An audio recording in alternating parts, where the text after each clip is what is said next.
ৰহাৰ দক্ষিণপাট অঞ্চলত জলসিঞ্চন প্ৰকল্প নিৰ্মাণৰ ব্যাপক দুৰ্নীতি মৃতপ্ৰায় জলসিঞ্চন প্ৰকল্প পুনৰ নিৰ্মাণৰ নামত আবণ্টন দিয়া হৈছিল ৯৮ লাখ টকা কিন্তু এই ধন ঠিকাদাৰে আত্মসাৎ কৰাৰ অভিযোগ উত্থাপিত হৈছে ঠিকাদাৰ বাবুল দাস আৰু দুলেন বেজবৰুৱাৰ বিৰুদ্ধে ধন আত্মসাৎ কৰাৰ অভিযোগ উত্থাপিত হৈছে ২০২৩-২৪ বৰ্ষত পুনৰ নিৰ্মাণ কৰা হৈছিল জলসিঞ্চন প্ৰকল্পটো কিন্তু আজি কুপতি সেই প্ৰকল্পৰ পৰা পানী নাপালে ৰাইজে ঠিকাদাৰৰ কামৰ নমুনা দেখিলে আপোনাৰো চকু কপালত উঠিব প্ৰকল্পটো নিম্নমানৰ কাম কৰাৰ অভিযোগ উত্থাপন কৰিছে ৰাইজে নতুন নলা নিৰ্মাণৰ বিপৰীতে হাবি জংঘল কাটিও দায়িত্ব সামৰিলে ঠিকাদাৰে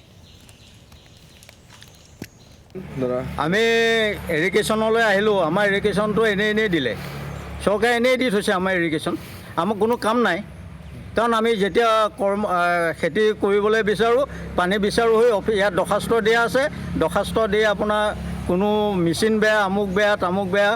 আপোনাৰ ড্ৰেইনটো কমপ্লিট ভাল নহয় এনেকৈ হ'লে আমি কি খেতি কৰিব ৰাইজে কিমান দিনৰ পৰা বিকল হৈ আছে পানী বিকলটো আপোনাৰ আজি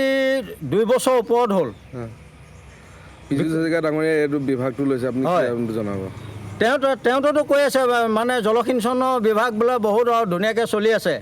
এতিয়া আপোনালোকে নিজে সাক্ষাৎ চাইছে দেখিছে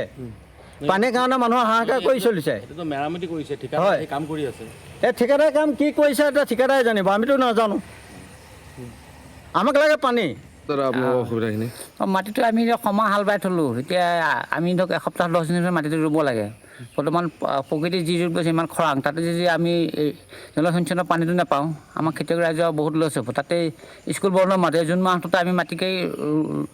ৰোৱা বোৱা পৰা উঠিব পাৰিলে ভাল হয় গৰম বন্ধৰ দিনকেইটাত সেইকাৰণে অতি সোনকালে পানীটো 10-15 দিনৰ ভিতৰত আমাক পূৰা লাগে পানীটো ইয়াতে এতিয়া আপোনালোকৰ বিভাগটো আছে আপোনালোক কি পানী দিয়া নাই নেকি যোগান ধৰা নাই পানী দিছে যিমান পৰিমাণে পানীটো পাব লাগে সেই পৰিমাণে আমি পোৱা নাই দিনটো এতিয়া আপোনালোকে আজি 3-4 দিন মেচিনৰ কিবা অসুবিধা বুলি 3-4 দিন